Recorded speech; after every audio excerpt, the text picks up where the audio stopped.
कभी भी taken for granted मत लीजिए चीज़ों को। मान के चलिए कि कभी भी ऐसा कुछ आ सकता है जिसका आपके पास कोई उपाय नहीं, इसलिए रोज का काम रोज कर लिया कीजिए। सबका विज्ञान विषय कभी ना कभी रहा ही होगा, 10 तक तो सबने विज्ञान पढ़ा है, और जो भी पूछा जाता है बायोलॉजी में, फिजिक्स में, केमिस्ट्री में और इन्वायरमेंटल साइंस में, यह 10th लेवल का रहता है मैटर। किस लेवल का रहता है? 10th लेवल का। यानी जिसने 10वीं तक की पढ़ाई अच्छे से की है, या एटलीस्ट उसकी मेमोरी है और कंसेप्ट है, तो उसको कोई दिक्कत इसमें नहीं होने वाला है। लेकिन दिक्कत हो जाती है। क्यों दिक्कत हो जाती है? क्योंकि या तो हमने उसको पढ़ा तो उस समय अच्छे से पढ़ा, लेकिन रिवीजन नहीं रहा, और दूसरा, विज्ञान में कभी भी ऐसा सवाल नहीं आता ना जो आप साइंटिस्ट के तौर पे आपको जानना चाहिए, ऐसा कुछ नहीं है। या मैथमेटिशियन के तौर पर जानना चाहिए, ऐसा नहीं है। आपसे वैसे ही सवाल पूछे जाते हैं जो एक आम मानवीय जीवन में जिनकी ज़रूरत है।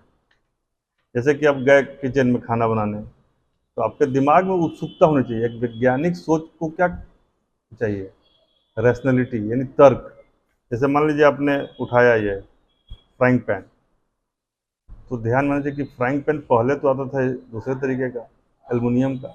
अब बोले में ये क्या नया लपेट दिया है, तो उसका पता कर ले। तो मालूम चला कि टेफ्लॉन है, टेफ्लॉन की कोटिंग की गई है, जो कि नॉन स्टिकिंग के लिए ज़रूरी होता है। तो आपके लिए एक इन्फॉर्मेशन और एक क्वेश्चन का आंसर तैयार होगा। क्लियर है? इसी तरीके से आपने जैसे गैस का बर्नर खोला, तो गैस का बर्नर खोला तो माचिस काम ही नहीं कर रहा, वो माचिस भींगा हुआ है, तो गंध आएगा ना दिमाग में। तो गैस में क्या क्या एलिमेंट है? जो एलपीजी हम बना रहे हैं उसका फुल फॉर्म क्या है बताओ आप लोग? एलपीजी का फुल फॉर्म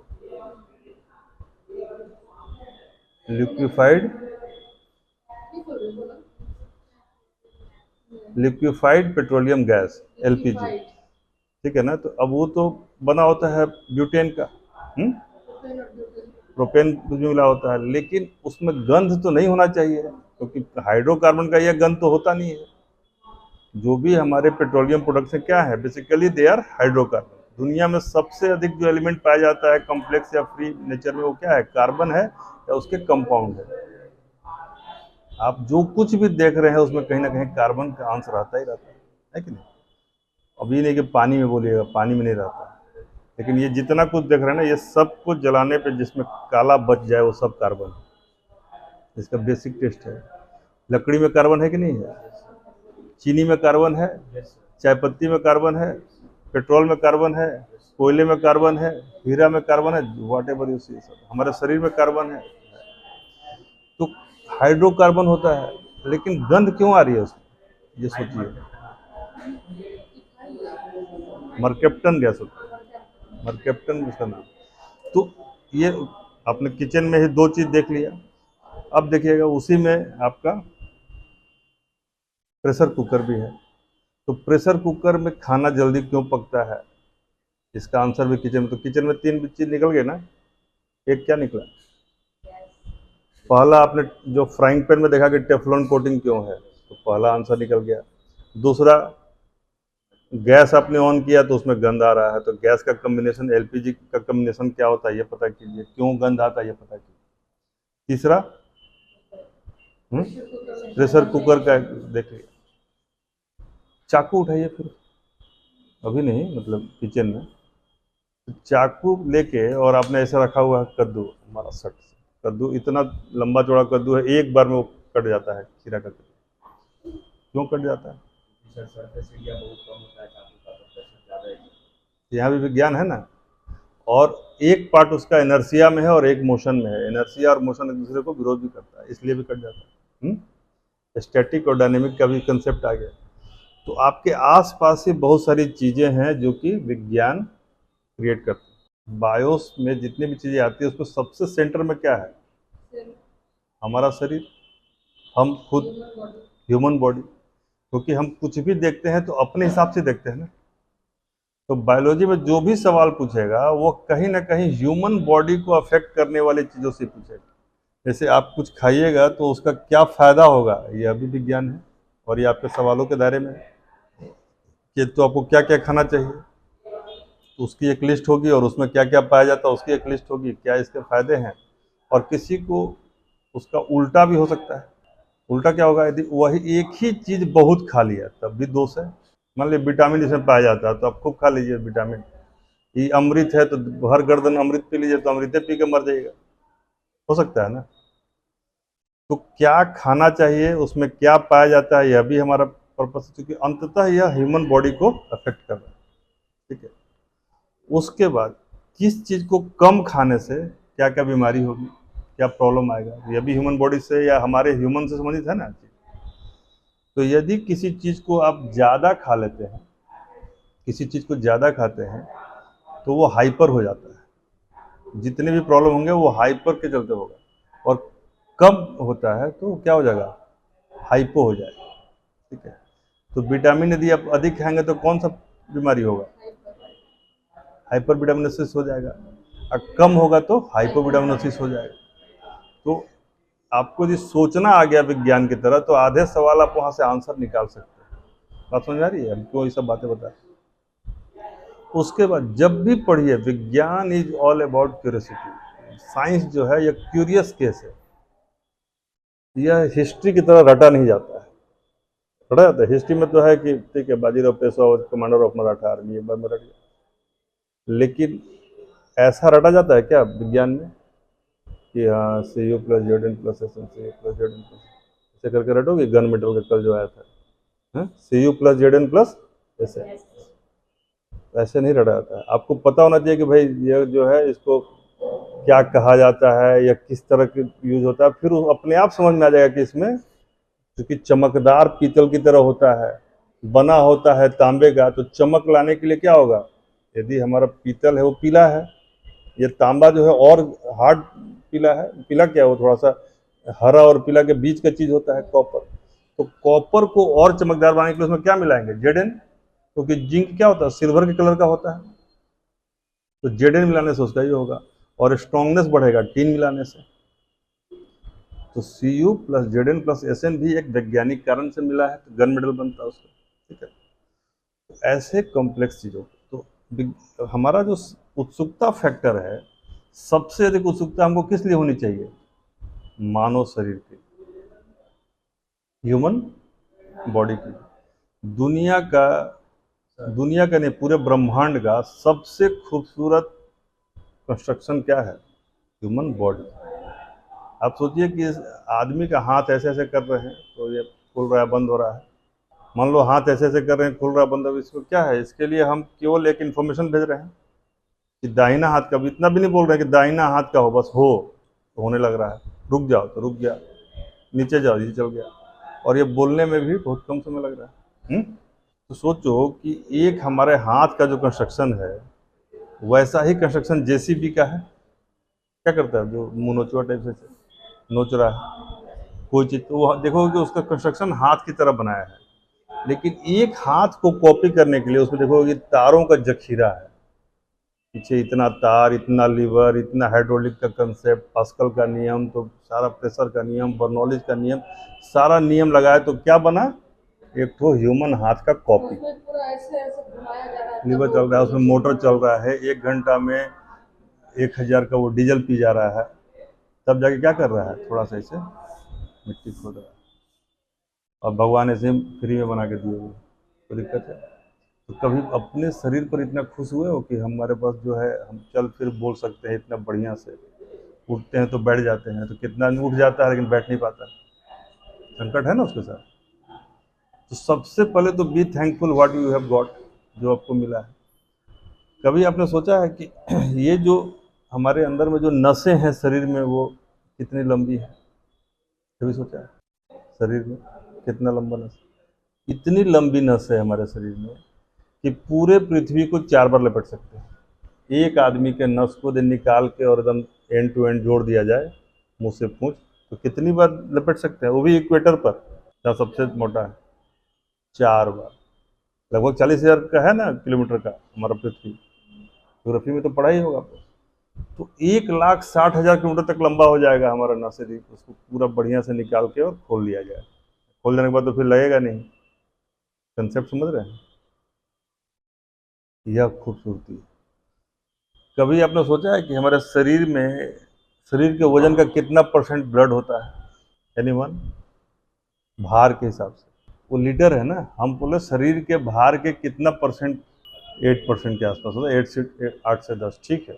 कभी छोटे बच्चों का आप लोगों ने गोद में खिलाया है? जितने लोग हैं कभी ना कभी खिलाए ही होंगे छोटा बच्चा को। 1 महीने से कम के बच्चे को खिलाया आपने कभी गोद में? उसको उसको गौर किया है? उसके अंदर 300 हड्डी होता है। हड्डी तो गौर नहीं किया होगा, लेकिन कभी कभी ये गौर किया है कि वो रोता है तो कैसा दिखता है? छोटा बच्चा रोता है तो उसको देखा है न ध्यान से? नहीं, मान लो उसको खूब भूख लगी है तो खूब रोता है बच्चा या रोती है?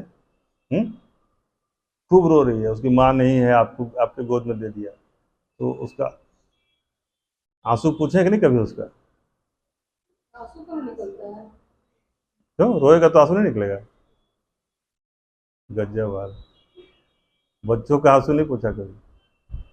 निकला ही नहीं निकला ही नहीं। वो तो माँ रहती है तो रोए उस तरह से निकलने से पहले ही लोग ही करता है। ना। ये भी एक स्ट्रेंथ फैक्ट है कि बच्चा जब जन्म लेता है तो 1 महीने तक वो जितना भी रोए एक बूंद आंसू नहीं निकलेगा, लेकिन 1 महीने के बाद आंसू निकलना शुरू हो जाए।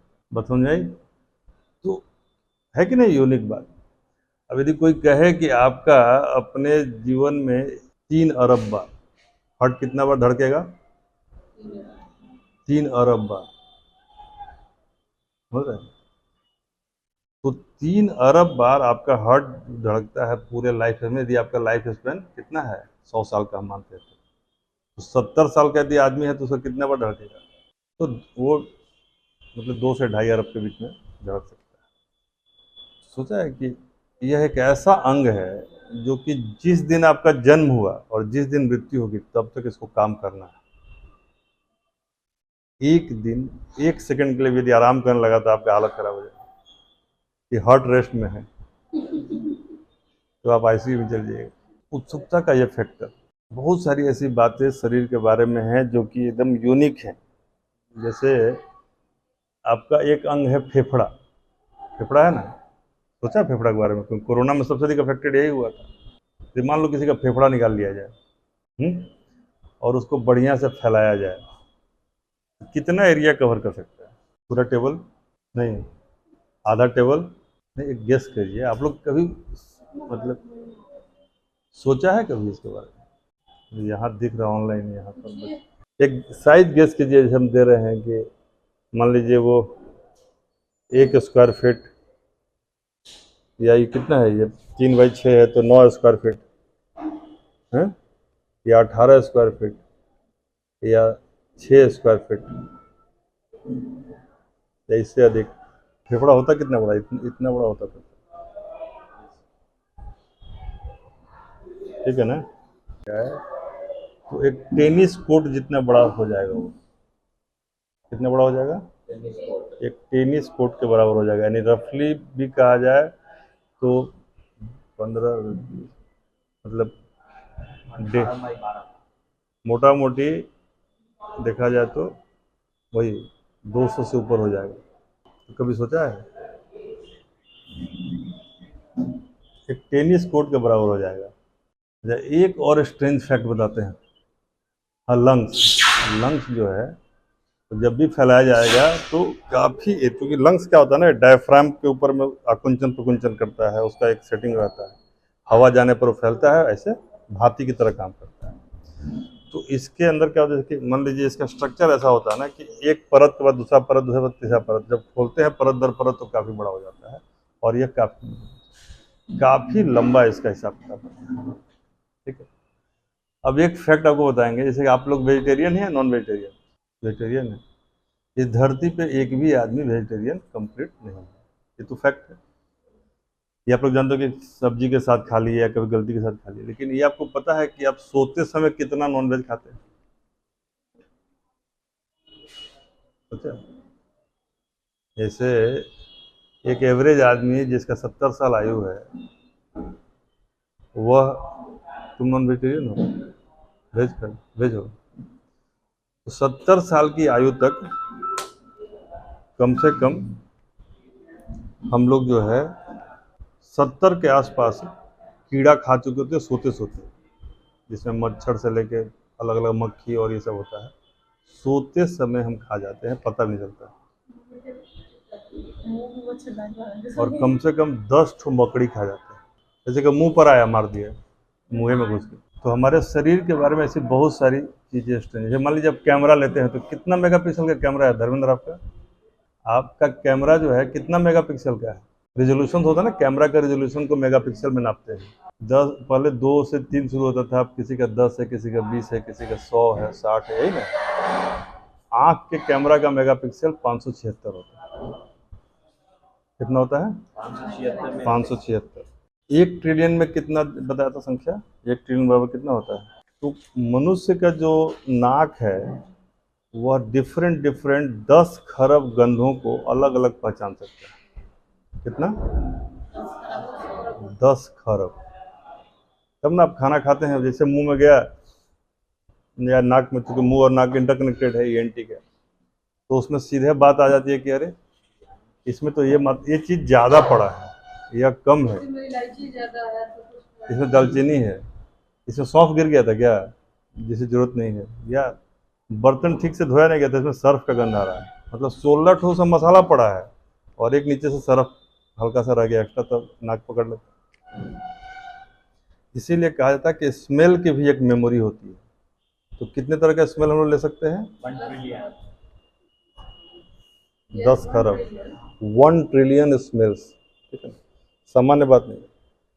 सबसे अब सोते सोते आप लोगों को पता था कि सोते सोते हम कम से कम कितना कीड़ा खा जाते हैं अपने ज़िंदगी भर में? 70 के आसपास इंसेक्ट खा जाते हैं। कितना मकड़ी खा जाते हैं? 10 लाइफ स्टाइल। कितनी बार दिल धड़कता है? 3 बिलियन बार एक लाख।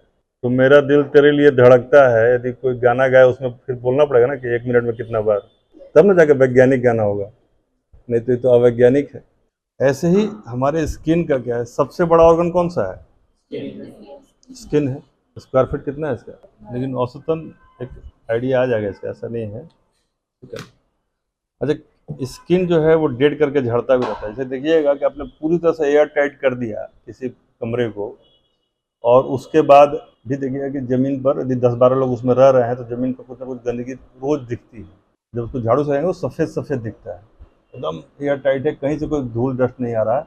फिर भी यदि आपने फर्श को झाड़ू लगाया तो उस पर वो डस्ट टाइप का कुछ दिखता है सफ़ेद सफ़ेद, वो हमारा डेड स्किन सेल्स होता है। और ये जो है लगभग हम लोग कितना किस रफ्तार से होता है, मतलब पूरे लाइफ टाइम में देखा जाए तो 4 किलो हो जाता है। वेट करेंगे तो 4 किलो के आसपास निकल जाएगा अलग अलग आदमी। हमारा जो मेन कहने का पर्पज था कि शरीर इतना शानदार ऑर्गन बनाया पूरा पूरा, और इसका कोई रिप्लेसमेंट है? तो जब भी हम विज्ञान पढ़ना शुरू करें, उसमें भी जीव विज्ञान, तो उसमें सबसे बड़ा जीव कौन सा है? मनुष्य। इंसान के बारे में उत्सुकता पैदा की कि हमारा जो शरीर है यह क्यों इतना खूबसूरत है और इतना शानदार क्यों बनाया गया, और इसके पीछे की उत्सुकता क्या है कि इसका हार्ट है तो हार्ट कैसे बना है और ये क्या काम करता है। यदि हमारा लंग्स है, क्यों हमने बताया कि लंग्स जो है यदि फैला दिया जाए खोल के तो पूरा का पूरा टेनिस कोर्ट भर लेगा, पर्पस क्या है। उसी तरीके से हार्ट है तो हार्ट हमारा कितना पंपिंग करता है। एक ऐसा ऑर्गन, मान लीजिए आपको कोई एक काम कहा जाता है, 2 दिन बाद आप उस काम को भूल जाते हैं। PYQ बनाने के लिए हमने कहा 2 दिन बाद आपका छूट जाता है, मैथ्स बनाने के लिए कहा 2 दिन बाद छूट जाता है। हार्ट भी एक दिन कर ले मनमानी अपना, भाई आज काम नहीं करेंगे, एक दिन हम भी तो आराम करें। मेरा जन्म इसीलिए हुआ कि जन्म हुआ और अंतिम तक हम चलते रहें। एक आध दिन बीच में हार्ट को चाहिए ना ब्रेक, है? देखिए कैसे कर रही है। तो अनवरत का यदि उदाहरण लेना हो तो हार्ट से लीजिए, अनवरत का उदाहरण लेता है तो सन से लीजिए, सुबह और शाम से लीजिए। जिस दिन जन्म हुआ है उस दिन के बाद जिस दिन आपकी मृत्यु होगी, हमारी मृत्यु होगी, उस दिन तक इसको लगातार काम करना है। ठीक शार्क की तरह, शार्क का जन्म हो जाता है तो चूंकि उसको सांस लेना ही है तो चलना है। शार्क खड़ी हो जाएगी ना मछली तो सांस बंद हो जाएगा उसका। नहीं तो 8 घंटा 4 घंटा सोते होंगे ना, छुट्टी क्या लेना, दिन भर छुट्टी है। जहाँ से छूट गए वहीं से काम शुरू होगा। जन्म के समय ब्रेन का वेट कितना होता है? ये तो हाफ माइंड का होता है। ब्रेन 3 पाउंड का, 3 पाउंड। एक एडल्ट आदमी का ब्रेन 3 पाउंड का होता है। जन्म के समय 1 पाउंड, और जब बच्चा स्कूल जाने लगा तो 2 पाउंड, एडल्ट हो जाएगा तो 3 पाउंड। मेरे से एवरेज आदमी का 2 पाउंड के आसपास ही रह जाता है, पूरा विकसित हो जाता है। लेकिन ओवरऑल इसका 1, 2, 3 का फॉर्मूला है। अच्छा, किसी का लार और गिरता है, एक दिन में कितना ग्राम लार गिरता है? यदि कोई दिन भर मुंह से लार गिराता है तो कितना लार जमा हो जाएगा? मनुष्य के मुंह में डेली 1 लीटर लार बनता है। तो वही तो बोले, जो गिराता रहे, गिराए उसको जमा करे तो 1 लीटर। एक से एक खाना दिखाया जाए और उसको खाने के लिए नहीं दिया जाए तो इतना गिर जाएगा। हम ये बता रहे हैं आपका ह्यूमन, देखिए ह्यूमन शरीर जो है उसके डिफरेंट ऑर्गन्स के बारे में आपकी जब सोच हो जाएगी तो एनाटॉमी सभी आसान हो जाए। जैसे हमारा शरीर में क्या है, ब्रेन है, अंदर में बहुत सारे, तो टोटल 11 मैकेनिज्म मिलके हमारा शरीर बनता है। तो कभी उस एंगल से आपने शांति से सोचा नहीं होगा, या सोचा भी होगा तो कभी सोचा कभी छोड़ दिया। पूरे शरीर को एक अद्भुत कृति के रूप में देखना है, और इससे जब आप पढ़ेंगे तो उत्सुकता का भाव आएगा। जो उत्सुकता का भाव आएगा तो ये समझ में आ जाएगा, कोई दिक्कत नहीं। जैसे शरीर के सभी अंगों को ऑक्सीजन सप्लाई कौन करता है? शरीर के सभी अंगों को ऑक्सीजन सप्लाई कौन करता है? और आँख को? आँख में खून है आपके? आँख में खून है? आदमी कहता है ना, मुहावरा कहता है कि आँख में खून उतर आया। लेकिन आँख एक मात्र ऐसा है जिसका कॉर्निया में कभी खून नहीं आता। लेकिन ऑक्सीजन तो उसको भी चाहिए, क्योंकि बिना ऑक्सीजन के तो डेड हो जाएगा। कोई भी ऑर्गन बिना ऑक्सीजन के सर्वाइव ही नहीं कर सकता। तो वो डायरेक्ट हवा से लेता है। डायरेक्ट हवा से ऑक्सीजन लेने की क्षमता हमारे शरीर के किस अंग में है? कॉर्निया में। तो है ना शानदार। हमने बताया कि एक जेसीबी मशीन जो हाथ का रेप्लिका है, उसको बनाने में इतना यंत्र लगाना पड़ता है, और भगवान ने हमारा हाथ ऐसे फ्री में बना दिया है, जो सारा मैकेनिज्म में कहीं कोई तार झाल झोल दिखता है। अब हमने सोचा कि इस यहाँ पर हम छूने गए और यहाँ एक इन्फॉर्मेशन आ गया कि गर्म है या करंट लग गया, तो ये इन्फॉर्मेशन यहाँ से यहाँ पहुँचने में कितना समय लगता है? किस रफ्तार से पहुँचता है, कभी सोचा है? कोई रफ्तार होगा ना, 10 किलोमीटर की स्पीड से, 20 किलोमीटर की स्पीड से, किलोमीटर पर आवर पे बताइए, आवर्स में बताइए आप क्या स्पीड है? स्पीड तो आप बता सकते हैं ना, किलोमीटर पर आवर। मतलब इंफॉर्मेशन पहुंचने का टाइम। स्पीड क्या है? स्पीड जानना चाह रहे हैं। स्पीड तो मान लीजिए उस स्पीड से चलेगा, पहुंच जाएगा। हम टाइम नहीं पूछ रहे हैं, हम स्पीड पूछ रहे हैं,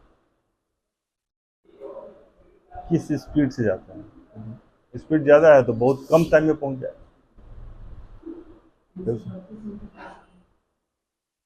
332 मीटर पर सेकंड के रफ्तार से। हम किलोमीटर से बता रहे हैं, आप कन्वर्ट कर लीजिएगा। 400 किलोमीटर पर आवर कितना रफ्तार है? 400 पर आवर। तो शरीर चूंकि छोटा जगह है तो जल्दी पहुंच जाता। अपने जीभ पर विचार किया कभी?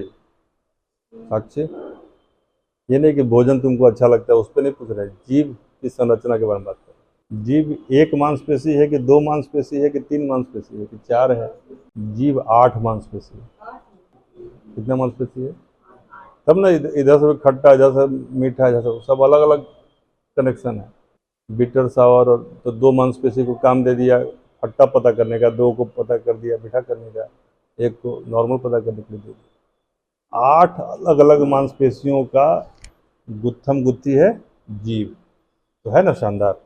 जैसे भूगोल पढ़ना है, ब्रह्मांड पढ़ना है, तो छत पे सो के कभी तारा देखिए, उसके बारे में सोचिए, सेलेस्टियल बॉडीज के बारे में सोचिए, तो आपको लगेगा कि कितना बड़ा संरचना है और हम कहाँ अपने आप को महान मान रहे हैं। नहीं, आदमी को बहुत अहंकार हो जाए तो ब्रह्मांड के बारे में सोचना चाहिए।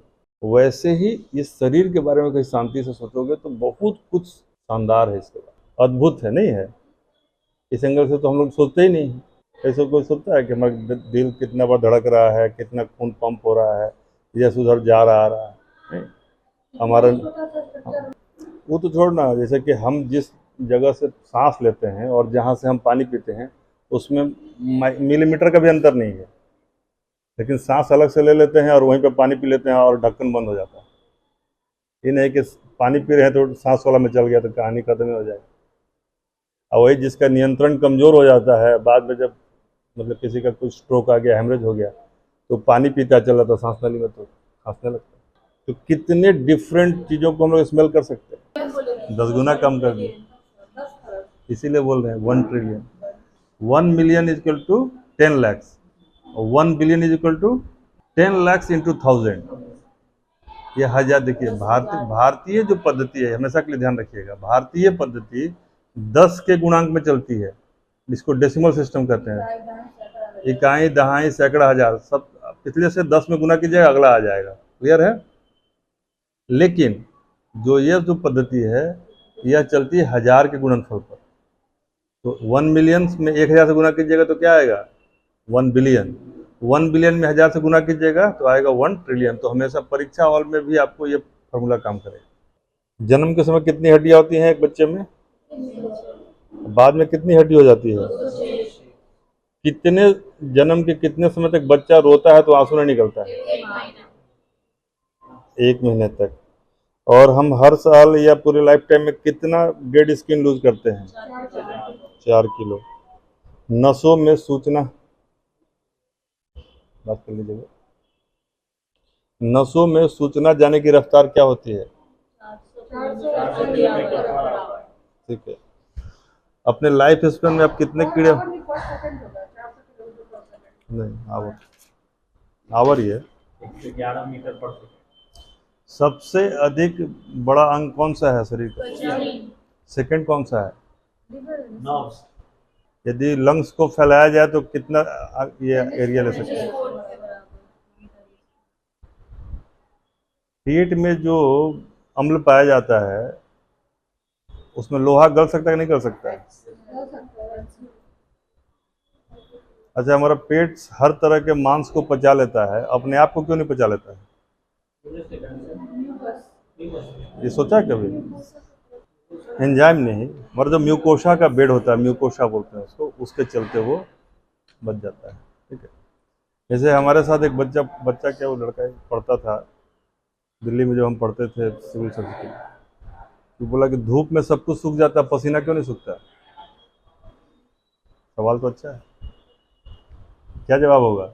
यही जवाब होगा, धूप में सब कुछ सूख जाता है, पसीना क्यों नहीं सूखता है?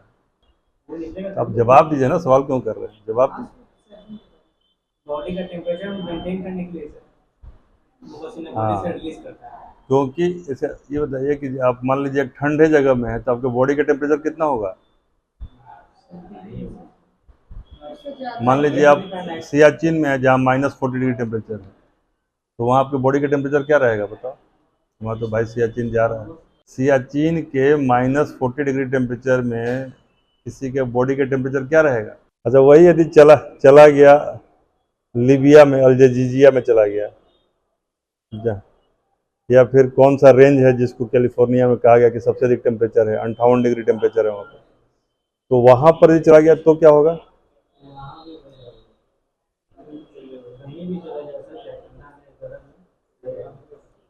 उसके लिए बॉडी को बहुत मेहनत करना पड़ता है। ठंडा में जाएगा तो क्या मैकेनिज्म लगाएगा तो गर्म होगा, गर्म में जाएगा तो क्या मैकेनिज्म लगाएगा कि वो ठंडा होगा। इसी के लिए जो वाष्प उत्सर्जन की बात कर रहे हैं, यानी थर्मोडायनेमिक्स है बॉडी का, वो जो उसको मेंटेन करता है, यह एक थर्मोस्टेट की तरह काम करता है। ठंडे में गर्म और गर्म में ठंडा, तो करना ही पड़ेगा टू मेंटेन द। इसलिए मान लीजिए जब बहुत गर्मी आ रहा है तो लगातार पानी फेंक रहा है, जब तक फेंक रहा है जब तक मेंटेन रहे, लेकिन यदि बहुत लंबे समय तक आप धूप में खड़े हो गए, शरीर का पानी खत्म हो जाएगा। तो ये जो शरीर का जो मैकेनिज्म है, अपने आप को थर्मोस्टेटिक बनाए रखने का प्रोसेस है। लेकिन 10 घंटा किसी को खड़ा कर दिया जाए तो क्या शरीर मेंटेन कर पाएगा वो? तो फिर वो सुखौता बन जाएगा, फिर बाद में फ्राई करके उसको खटाई बन जाएगा। तो नहीं करा कि एक तो बाणे सावरे हो के यहाँ करिया पहुँचे, लेकिन तो क्या आदमी धूप में लंबा रहेगा तो करिया हो जाएगा। एक आदमी परेशान होकर बोला कि भगवान, मैं आपके कहर का जरिया हो गया हूँ, थोड़ा रहम कर दीजिए, बहुत करिया हो गया हूँ। तो गर्मी में ये सब चीज़ होता है, दिक्कत नहीं है। कहर का जरिया लब्बो-लुअब ये है कि हमारे शरीर को बहुत ही फुर्सत से बनाया है। किसी को लगता है कि उसका शरीर फुर्सत से नहीं बना है? ऐसा कोई डाउट है किसी को? एक बार क्या हुआ कि रसिया के एक हॉस्पिटल में, मैंने कई बार ये कहानी बताई है आप लोगों को, फिर से रिपीट करता रहूँ, नया क्लास है, कि एक नर्स को बहुत ठंड में अपने पैर में लंबे लंबे मोजे नहीं थे, इसकी बड़ी शिकायत थी, और भगवान से वो जाके बैठ के लड़ रही थी, मन ही मन उनसे वार्तालाप कर रही थी कि भगवान तुमने मुझको बहुत गरीब बनाया, बहुत अन्याय किया है, मेरे पास इतनी गरीबी है कि हम एक लंबा मोजा भी नहीं खरीद सकते और ठंड बहुत ज़्यादा है। तभी हॉस्पिटल का बेल बजता है और उसको ले जाया जाता है, एक पेशेंट को उठा के, और उसको अपने स्ट्रेचर से उठा के बेड पर रखा जाता है। इसी में उसका चादर उड़ जाता है और पेशेंट का दोनों पाँव कटा हुआ है। तुरंत भगवान को प्रणाम करती है, हे भगवान तुमने मुझे बहुत खुशनसीब बनाया है कि मेरे पाँव इतने सुंदर हैं और मैं इस पर चल फिर दौड़ सकता हूँ। तो कई बार हम लोग थैंकलेस हो जाते हैं, हमारे पास जो है उसका कभी सोचा क्या, सुबह सुबह भगवान को धन्यवाद देते हैं कि हमारा आँख ठीक है, सब कुछ दिख रहा है। तो दुनिया में हजारों नहीं लाखों लोग हैं जिनको कुछ दिखता ही नहीं है। भगवान ने कितना बड़ा एहसान किया आप पर कि आपको सब दिख रहा है। सुबह उठने के बाद कुछ लोग बेड पे बैठ नहीं पाते हैं, आप बैठ जाते हैं, चल फिर पाते हैं, ये कितना बड़ा एहसान नहीं है। कुछ भी शारीरिक प्रॉब्लम नहीं है, यह बहुत बड़ा आशीर्वाद। किसी के जब बच्चा होता है तो सबसे पहले हमको उसको इस बात का धन्यवाद देना चाहिए, बोल जो शुभकामना हम लोग देते हैं, विश करते हैं, तो यही कहते हैं कि थैंक गॉड सब कुछ नॉर्मल है। हम लोग क्या बोलते हैं, जच्चा बच्चा दोनों स्वस्थ है ना, वो बाद में लोग सोचना शुरू कर, अगला सेंटेंस में कि लड़का हुआ तो लड़की हुआ, लड़का हुआ तो थोड़ा मिठाई ज़्यादा खाएंगे, इस तरह की सोच है समाज की। नहीं, और लड़की हुई है तो अच्छा कोई बात नहीं, भगवान है ना, वो कहे कोई बात नहीं। तो इस तरह की सोच है लोगों की, और धीरे धीरे बदल भी रहा है, और लड़कियां अच्छा कर रही हैं। तो मेरा लब कहने का ये था कि शरीर को समझने के लिए सबसे पहले क्या चाहिए, उत्सुकता। जो 10-12 फैक्ट मैंने बताए आपको, यह उत्सुकता पैदा, क्योंकि आपने बहुत कुछ पढ़ा होगा, तो फिर भी इसमें से कुछ फैक्ट्स आप नहीं जानते होंगे या पहली बार सुना होगा। जैसे कुछ तो रोचक तथ्य भी होते हैं, जैसे आप अपने केहूनी को अपने जीभ से टच कर सकते हैं, करके मत देखिएगा, होगा नहीं। आदमी अपने आप को कभी देख नहीं सकता है पूरे लाइफ में। आईना भी हो तो वो चीज़ नहीं ना है जो आप देखना, मतलब हम जैसे आपको देख रहे हैं, आपको देख रहे हैं, उस तरीके से हम अपने आप को नहीं देख पाएंगे, और ना आप स्वयं को। तो रोचकता को, शरीर की रोचकता को बताने के लिए मैंने ये सारी बातें बताई, ताकि आपके अंदर उत्सुकता है, क्यूरियोसिटी है। इसके बाद एक एक करके इसके सारे सेगमेंट्स को, जैसे कि स्केलेटल सिस्टम, तो जब उत्सुकता फैक्टर आपका चरम पर आ जाएगा ना, फिर जब पढ़ना शुरू किएगा तो यह एक एक दिन में आपका एक एक चीज़ खत्म हो जाएगा। जैसे सिंपल आज हम स्केलेटल सिस्टम का थोड़ा शुरू कर देते हैं। जैसे शरीर में सबसे बड़ा जो बनावट का आधार क्या है, हड्डी। तो जन्म के समय कितनी हड्डियां हैं, जन्म के बाद जो ये जो बाकी हड्डियां हैं, ये प्रमुखतः क्या होती हैं, कार्टिलेज फॉर्म में होती हैं, सॉफ्ट बोन्स होते हैं। तो या तो ये फ्यूज हो जाती हैं, या फिर सपोर्टिंग में हो जाती हैं, या फिर लुप्त हो जाती है, खत्म हो जाती है, कार्टिलेज टाइप का रहती है। तो ये कहीं ना कहीं फ्यूजन का इसमें रहता है, फ्यूज हो जाती है, डिफ्यूज हो जाती है, और इससे इलास्टिसिटी ज़्यादा रहती है शरीर में। तो ये जो हड्डियां हैं 206 हड्डियों में, हमने बताया था ना कि इसका 2 वर्गीकरण होता है, एक को एक्सियल बोलते हैं और दूसरा एपेंडिकुलर, परपेंडिकुलर नहीं। तो एक्सियल को क्या बोलेंगे, अक्षीय, और उसको एपेंडिकुलर को क्या बोलते हैं, उपास्थि, उस तरह का। तो ये जो, अब मान लीजिए हम कहें कि चेहरा में कितना हड्डी होता है, तब ना बोलता 14वीं का चांद हो। तो 14 हड्डी, 14वीं का चांद, ये नहीं कि इसके चलते बोला गया है, 14वीं का चांद अलग है, लेकिन याद करने के लिए बोल रहे हैं। शरीर में कितना हड्डी, 206। चेहरे में कितना हड्डी, 14। हाथ में कितना हड्डी, ये जो हाथ है, बताओ। 14 ही और बड़ी है, 15 को तो हड्डी नहीं। टोटल 30 हड्डी, 30 है ना। एक हाथ में कितनी हड्डी, 30 हड्डी इस हाथ में, 30 हड्डी इस हाथ में।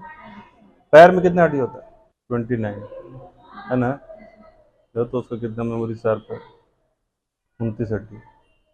तो दोनों मिला कितना हो गया, इधर 30 दूनी 60, 29 दूनी, एक में एक कम होता है सर, क्योंकि पैर, हाँ वहाँ कम होता है, यहाँ बढ़ जाता है। तो 30 ही हो जाता है, 30 वहाँ भी हो जाएगा, दोनों में 30 ही होता है, ठीक है। क्योंकि वो घटता तो पटेला पड़ जाता है, पटेला तो हाथ में होता नहीं है, जिससे दोनों में 30 हो जाता है, ठीक है। चलो बताओ। जो पूछ रहे हैं। तो 206 हड्डी में 60 हड्डी तो चला गया हाथ में और 60 हड्डी पैर में। कितना बचा? 120 तो खत्म हो गया। इसके बाद सबसे बड़ा हड्डियों का जाल कहाँ पे होता है? कितना हड्डी होता है रीढ़ में? 33 हड्डी होता है रीढ़ में। और रिब्स में कितनी हड्डी होती है?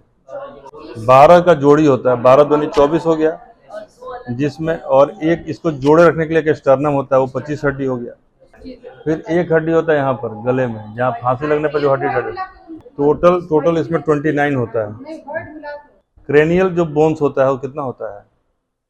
मस्तिष्क का हड्डी 8 होता है। और कान में कितनी हड्डियां होती हैं? क्या नाम होता है? MIS, मेलियस, इनकस और स्टेप्स।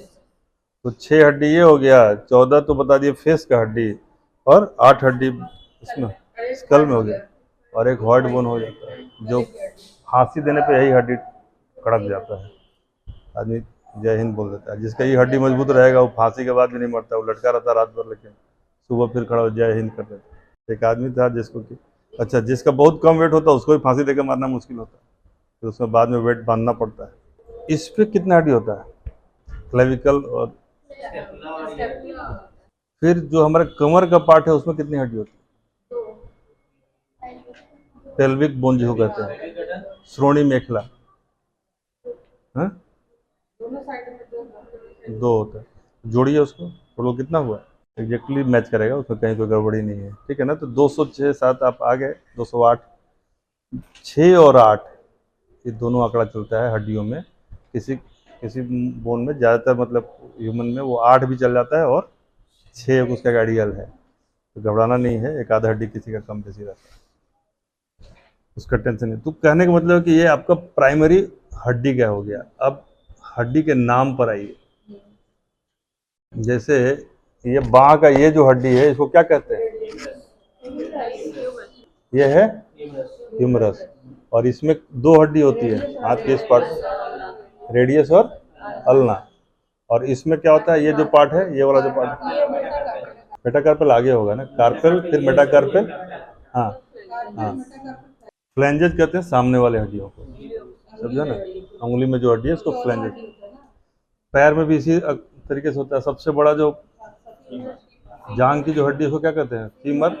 उसके नीचे क्या होता है? टिबिया और फेबुला, और इसके बीच में पटेला। तो 4 हड्डी हो गई ना, फीमर जांग की हड्डी, उसके बाद पटेला, और उसके बाद टिबिया और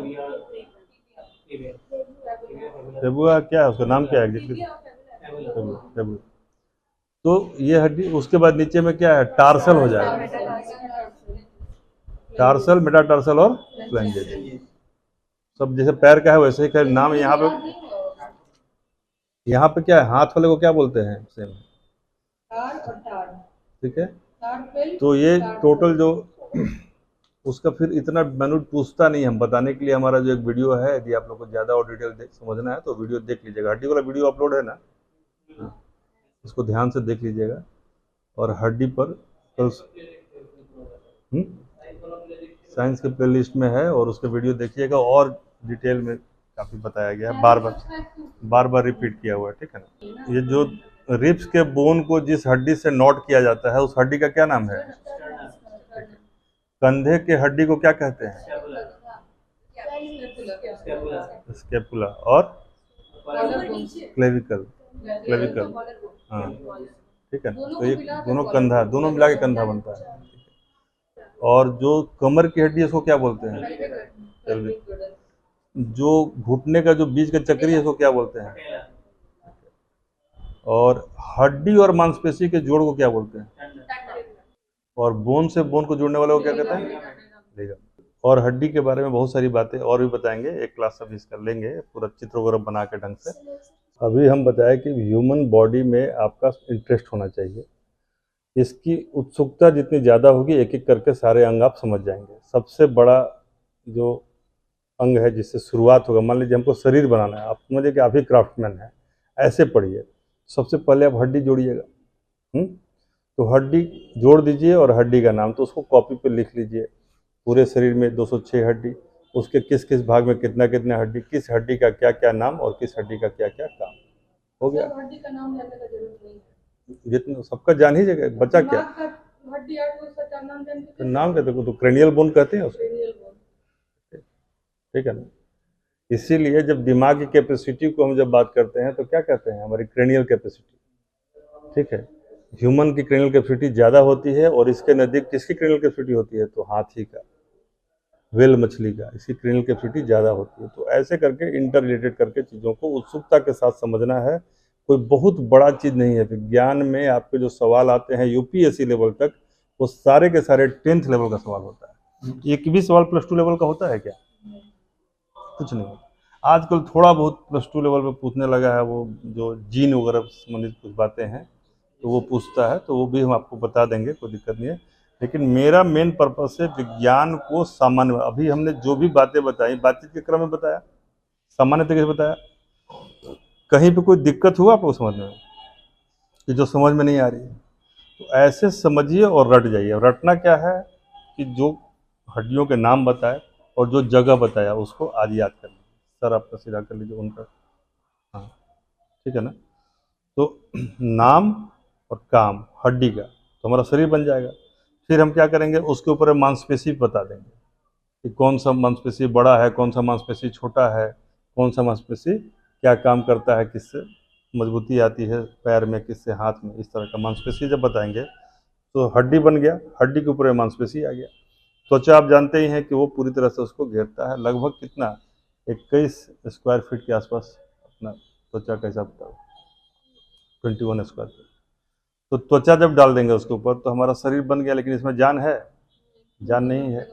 तो हम नर्वस सिस्टम पढ़ेंगे पूरा, तब सब नस के बारे में पता चल जाएगा। जब नसों के बारे में पढ़ लेंगे तो हम परिसंचरण तंत्र रक्त का पढ़ेंगे और हार्ट उसी के साथ पढ़ेंगे, यानी हार्ट और ब्लड का जो फ्लो सिस्टम है, सर्कुलेटरी। तो वो जब करेंगे तो किडनी भी डालिए, मान लीजिए सब करेंगे तो फिल्टर, एक एक सिस्टम है, ऐसे 11 सिस्टम मिलकर पूरा शरीर फंक्शन करता है। तो मान के चलिए कि इसको पूरे बायोलॉजी का जो ह्यूमन बॉडी का जो पार्ट है और पूरा जो है, इसमें 10 से 11 दिन लगेगा। कितना टाइम लगेगा, एक दिन में यदि हम एक सिस्टम को पढ़ेंगे तो कितना टाइम लगेगा, 11 दिन। और हम लोग का क्या रूटीन है कि आज जैसे हमने बायोलॉजी पढ़ा तो कल जो है हम बायोलॉजी नहीं पढ़ेंगे, कल आप ये सब होमवर्क करेंगे, कल हड्डी पे कमांड करने का प्रयास करेंगे। आप जान लीजिए, मेरा वीडियो देख लीजिएगा, यदि उसके बावजूद नहीं समझ में आया तो हम फिर एक क्लास ले लेंगे उस तरीके से, जो बोर्ड पे हम आपको पूरा हड्डी बना के दे और याद करवा देंगे।